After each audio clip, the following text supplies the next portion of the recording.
Hey guys, it's Friday in the Van with Pastor Brad. I hope you're doing well.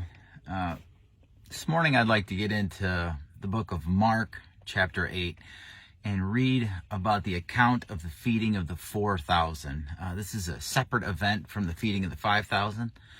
The feeding of the 5,000 was done in a Jewish context. The feeding of the 4,000 would have been in an area or region where it would have been primarily Gentiles. But let's see what happens here. This is in verse 1 of chapter 8. During these days, another large crowd gathered. Since they had nothing to eat, Jesus called his disciples to him and said, "I have compassion on these people. They have already been with me 3 days and have nothing to eat." So, in the area where he's at, if we were to go back in the previous verses, he's doing ministry. And obviously Jesus, everywhere he goes, he is healing people and teaching people, and they're huge crowds, large crowds are coming out to him. What's interesting to notice here is that they've been spending 3 whole days with him, and they haven't had anything to eat, and they are famished. And so the teaching of Jesus and the healing ministry of Jesus, the connection that he made with them, it's not as, what's interesting, it doesn't seem like, hey, they showed up, they got their miracle, and then they went home. Instead, it seems like they showed up, they got their miracle, and then they were just enthralled with Jesus and just hung out and listened to the point where they didn't even worry about eating, which is quite amazing. But anyways, it goes on. It says, this is verse 3. "If I send them away hungry," this is Jesus talking, "they will collapse on the way, because some of them have come from a long distance." His disciples answered, "But where in this remote place can anyone get enough bread to feed them?" "How many loaves do you have?" asked Jesus. 7, they replied.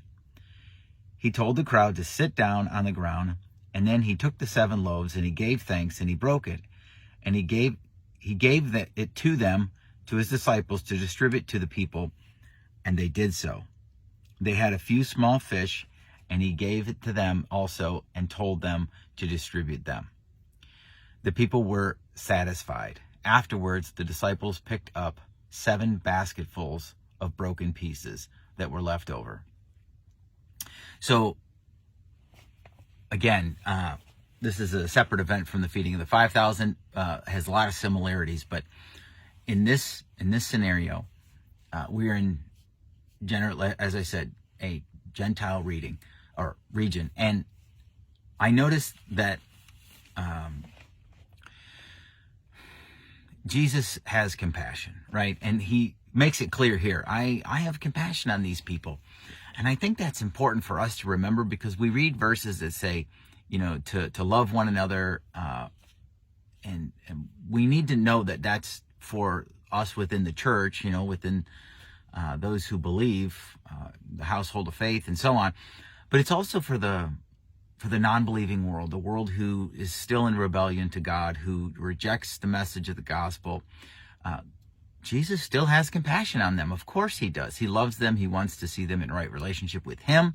And so as the church, as his messengers, it's important that we remember that and be compassionate towards a rebellious people, because we once were the same way. Even though, they might say things like, they reject or they despise God or whatever.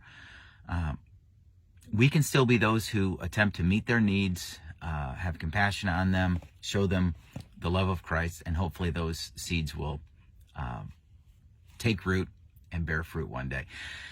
And here's the other thing. A lot of times as the church, we meet somebody, a neighbor or whatever, and they have a problem, and we go, "Oh, well, I'll pray for you." And James talks a little bit about that. He goes, "What good is it, friends, if you say, hey, go keep warm and well fed, but do nothing for their physical needs?"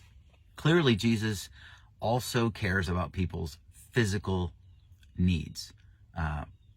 Everything is not a spiritual issue. Now, we don't want to err on the other side of the coin and only minister to physical needs and neglect the far more important spiritual reality of our need for Jesus. But in that ministry of loving people and addressing their physical needs, we have opportunity to share God's love with them and meet their spiritual need. So yeah, they're both important. Obviously, the spiritual need has eternal consequences and implications to it, and we need to address that. Never letting that slide. But there's just something to be said about showing somebody a real compassion for what they're going through, and if you can help meet their need, we should do that. Amen.